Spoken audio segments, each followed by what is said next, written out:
안녕하세요. 2학년 4번 30번 장승민, 지구율표와 원소 이야기에 대한 발표를 시작하겠습니다. 저는 최근 화학 지구율표와 원소에 큰 흥미를 느껴 관련 서적을 읽고 여러 참고 문헌을 찾아보면서 여러가지 재미있는 사실을 알게 되었습니다. 저는 이러한 사실을 여러분과 함께 공유하고 싶어 동영상을 만들게 되었습니다. 지구율표는 세상에 존재하거나 존재할 수 있는 원소들을 오묘한 화학적 규칙성에 따라 배열해 놓은 화학의 가장 소중한 지적 자산입니다. 현재는 총 18쪽, 7주기, 118개의 원소로 채워져 있으나 7주기는 아직 미완성 상태로 지금도 새로운 원소가 계속 발견되고 있습니다. 같은 족에 속하는 원소들은 화학적 성질이 비슷한 성격을 띠고 있습니다. 지구율표는 아직도 살아있고 우리 주변에 다양한 도움을 주고 있고 어떤 문자, 숫자보다 뛰어난 규칙, 체계, 원리를 알려주고 있는데 우리가 현재 사용하는 지구율표를 최초 제시한 러시아 과학자는 멘델레예프입니다. 당시만 해도 알려진 원소의 종류가 충분하지 않았고 원자 번호에 대한 개념이 알려지지 않아 원자 질량에 따라 배열하였는데 당시 발견되지 않은 원자들을 비워두고 배치함으로써 원소의 주기적인 특성을 예측하려고 노력하였다고 합니다. 이후 모즐리에 의해 원자 번호가 알려지면서 오늘날의 지구율표의 형태로 발전하였다고 합니다. 이제 흥미진진한 원소의 세계를 여러분과 함께 여행하고자 합니다. 원자번호 2번 헬륨. 원자번호 2번 헬륨은 풍선이나 순간적인 목소리 변조에 많이 쓰입니다. 1868년 일어나 일식 때 태양빛에서 나타나는 노란색 스펙트럼을 통해 새 원소의 존재를 발견하게 되었습니다. 그래서 그 원소는 그리스어로 태양을 의미하는 헬리오스를 따서 헬륨으로 명명하였죠. 헬륨은 우주에서 두 번째로 풍부한 원소입니다. 대부분 원소는 함께 결합할 다른 원자를 찾고 이러한 원소 간 결합을 통해 원소의 정체를 숨기는데 헬륨은 다른 물질과 결코 반응하지 않으며 항상 순수한 원소의 형태로 존재합니다. 헬륨을 마이너스 271도까지 냉각시키면 점성과 흐름에 대한 정이 0으로 변합니다. 0으로 변한 헬륨은 중력의 법칙을 거스르면서 경사진 곳을 올라가는가 하면 심지어 벽을 타고 기어 올라가기도 합니다. 이것은 정말 놀랄만한 발견이라고 합니다. 과학자들은 가끔 마찰 효과를 0으로 가정하는 경우가 많지만 그것은 단지 계산을 쉽게 하기 위한 임시 방편으로 그럴 뿐입니다. 헬륨은 원소다움을 보여주는 가장 좋은 예이기도 합니다. 헬륨은 더 이상 분해되지도 않고 정상적인 화학적 방법으로는 변하지도 않습니다. 헬륨은 다른 물질과 결코 반응하지 않으며 항상 순수한 원소의 형태로 존재하기 때문에 지상에서 헬륨과 그 친척 원소들을 발견한 과학자들은 이 원소들에 대해 고귀한 기체라는 이름을 붙였습니다.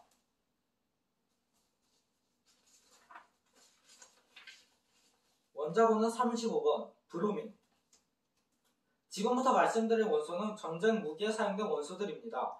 원자번호 35번 브로민은 중학교 과정에서는 아직 배우지 않은 원소로 우리에게 매우 생소합니다. 브로민은 악취라는 뜻의 그리스어 브로모스에서 유래했습니다. 지구율표상 상온에서 액체 상태인 두 원소 중 하나입니다. 다른 하나는 수온이고요.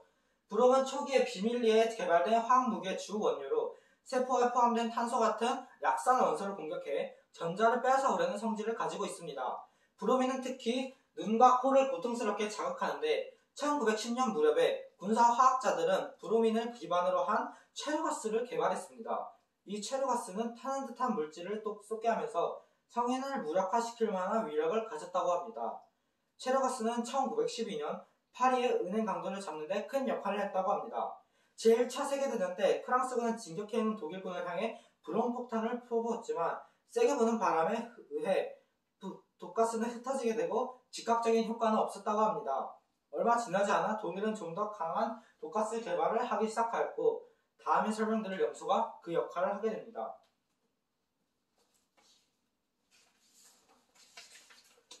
원자번호 17번 염소.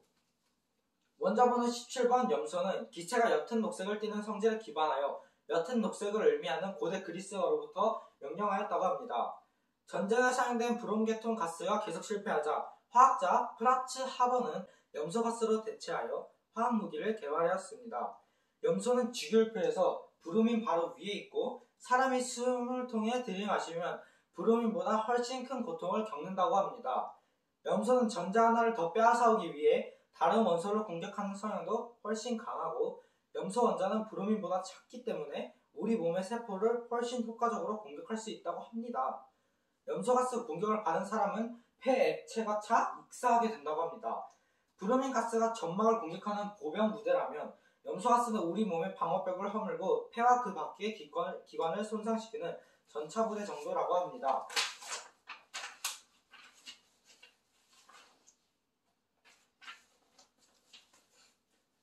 다음은 무기에 사용된 원소들을 소개하려고 합니다.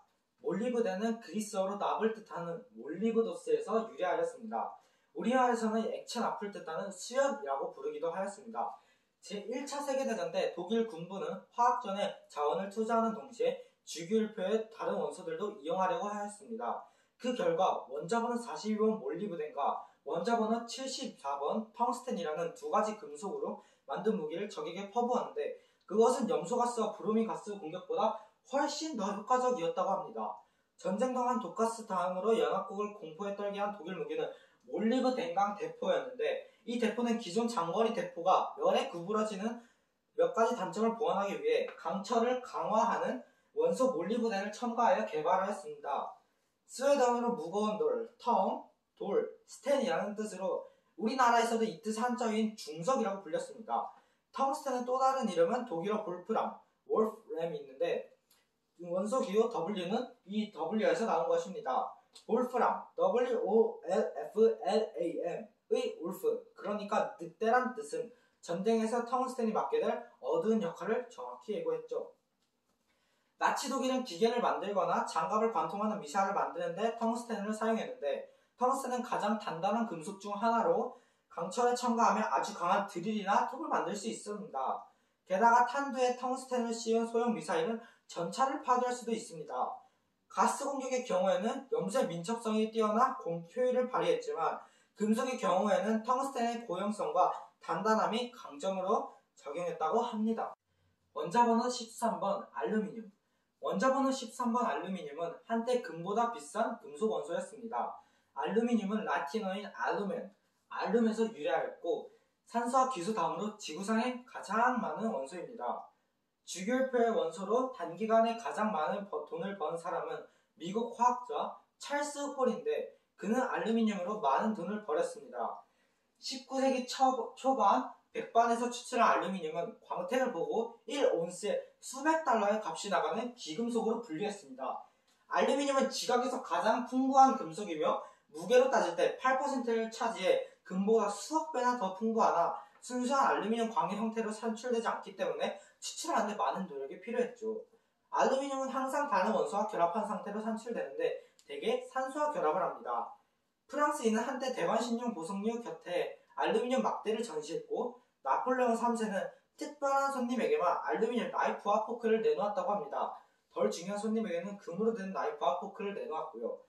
이렇게 알루미늄은 한때 세계에서 가장 귀중한 금속으로 군림했으나 미국 화학자 찰스 홀의 전기 분해를 이용한 알루미늄 분리의 성공으로 생산량이 기하급수적으로 늘어났고 가격도 폭락하여 지금은 가장 많이 생산되는 지극히 평범한 금속이 되었습니다. 원자번호 29번 구리. 원자번호 29번 원소인 구리는 키프로스 섬에서 채굴하여 키프로스의 금속 키프름으로 불렸는데 뒤에는 줄여서 쿠프럼, 영어로는 코펄이 되었습니다. 인류는 구리와 이의 합금인 청동을 사용함으로써 석기시대에서 청동기시대라는 새로운 문명시대를 개척하였으니 구리는 고대시대의 인류의 문명 발달에 크게 기여한 매우 중요한 금속인 거죠. 구리는 현대사회에서도 여러 용도로 중요하게 사용되는데 우리와 친숙한 구리 제품의 예로는 전선, 난방용 배관, 지붕재료, 조리기구, 주화 등이 있습니다. 구리는 또한 항균 작용이 있으며 인체 세포에는 아무런 영향을 주지 않지만 미생물의 대사작용을 혼란시킵니다. 구리의 미랑 살균 작용으로 많은 사람의 손을 거치는 동전의 대부분은 구리를 약 90% 포함하고 있거나 구리로 도금되어 있습니다. 원자번호 88번 라듐. 원자번호 88번 라듐은 어두운 곳에서 푸른 빛을 발광했기 때문에 빛을 발산한다 라는 뜻의 라틴어 라디우스에서 유래하여 라듐으로 명명하였습니다. 이 원소는 우리에게도 친숙한 과학자 퀴리 부부에 의해 최초 발견되었죠. 라듐은 뼈를 이루는 주요 원소인 칼슘과 화학적으로 비슷하기 때문에 체내에 있는 뼈에서 칼슘을 대체하여 축적된 후 방사선으로 골수를 파괴하고 뼈세포에 돌연변이를 일으킬 수 있다고 합니다. 이로 인해 빈혈과 골수암이 생길 수 있으며 퀴리 부인의 사망도 실험 과정에 섭취한 방사선이 주된 원인입니다. 라듐은 초기에도 근거도 없이 만병통치 효과가 있는 것으로 알려져 많은 사람들이 즐겨 찾는 제품으로 만들어져 팔려나갔습니다. 심지어 사람들은 암벽에 라듐을 입힌 병에 넣은 물을 건강강장제라며 마셨습니다. 하지만 라듐은 주머니에 넣고 몇 시간만 있어도 피부 궤양이 생길 정도로 방사성이 강한 원소입니다. 원자번호 14번 규소. 원자번호 14번 규소는 라틴어에서 부싯돌을 뜻하는 실리시스에서 실리콘으로 명명하였습니다. 탄소와 비슷한 특징을 지닌 규소는 지구의 생명과라는 규칙을 따르는 대체 생명체에 큰 관심을 가진 공상과학 팬들 사이에서 꿈의 원소로 간주되어 왔습니다. 규소에 열광한 사람들은 규소 가시를 가진 성게나 규소로 외교력을 만드는 해양성 플랑크톤처럼 지구에도 몸을 만드는데 규소를 이용하는 동물이 있다는 사실을 지적합니다. 그러나 지상생물의 몸에 탄소가 드나들듯이 규소 생명체도 조직을 수거하거나 그 밖의 목적을 위해서는 몸에 규소가 드나들어야 합니다. 먹이사슬의 바닥에 있는 생물들은 이산화탄소 기체를 흡입하거나 배출함으로써 그런 일을 할 수 있습니다. 규소도 자연에서는 거의 항상 산소와 결합한 형태 SiO2, 이산화규소로 존재합니다. 그러나 이산화탄소와 달리 이산화규소는 생명이 살 수 있는 온도에서 고체 상태로 존재하지 기체 상태로 존재하지 않습니다. 2230도가 이상이 되어야 기체가 되기 때문입니다.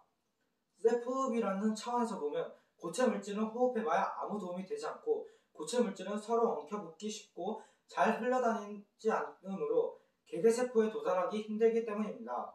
환경과 기체를 교환할 방법이 없다면 식물과 비슷한 규소 생명체는 영양분을 만들지 못해 죽을 것이고 동물과 비슷한 규소 생명체는 노폐물에 질식해 죽고 말 것입니다. 규소는 현재 첨단 산업에 많이 쓰이고 있습니다. 컴퓨터와 마이크로칩, 자동차, 계산기 등에 쓰이고 실리콘 반도체는 사람을 달로 보냈고 우리가 인터넷을 마음대로 사용할 수 있게 해주고 있습니다. 원자번호 32번 게르마늄. 멘델레이프는 그의 주기율표에서 규소 아래에 있는 빈칸을 채울 원소의 존재를 예측하고 이 원소를 에카규소라 불렀습니다. 독일 화학자가 최초로 에카규소에 들어갈 원소를 발견하여 조국의 라틴어 명칭은 게르마니아를 따라 게르마늄으로 명명하였습니다. 지금부터는 게르마늄에 대한 딱한 이야기를 해보려고 합니다. 70년 전에 일이 조금 다른 방향으로 흘러갔더라면 오늘날의 미국 캘리포니아 주 북부에 있는 실리콘밸리는 게르마늄 밸리로 불리고 있었을지도 모릅니다. 초창기에는 게르마늄이 반도체 산업에 매우 중요한 역할을 했다고 합니다.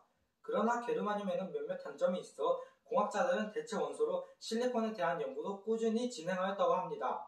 그러나 한 반도체 거래상 회의장에서 두 원소의 운명이 바뀌게 되었다고 합니다.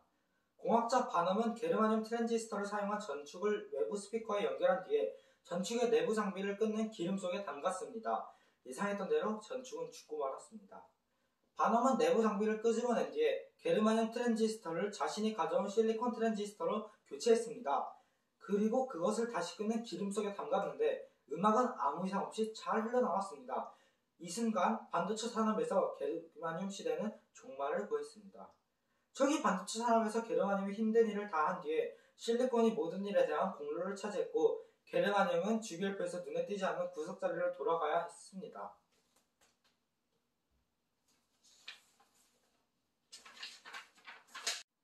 그 밖에 제가 만든 영상에는 담지 않았지만 2016년 일본에서 발견한 한 원소에 관심이 가졌습니다. 이름하여 니오늄, 원소기호 113번이며 자연에는 없고 인간이 합성한 원소입니다. 주기율표상의 원소 이름을 등재한 기관이 니오늄을 공식적으로 인정한다고 발표했을 때 일본은 기쁨으로 들썩들썩했다고 합니다. 신문을 읽으면 톱이었다고도 해요. 일본 대학 교수가 일본의 성가이죠. 원소 장면권은 원소를 발견한 사람이 갖게 되는데 그는 조국의 영광을 드높이기 위해 원소의 일본, 니폰이라는 이름을 붙였다고 합니다. 참 부럽기도 하고 우리 과학 꿈나무들이 열심히 하여 우리에게도 같은 기쁨이 왔으면 합니다. 이상으로 제 발표를 마칩니다. 장승민과 함께하는 화학 이야기를 끝까지 시청해주셔서 감사합니다.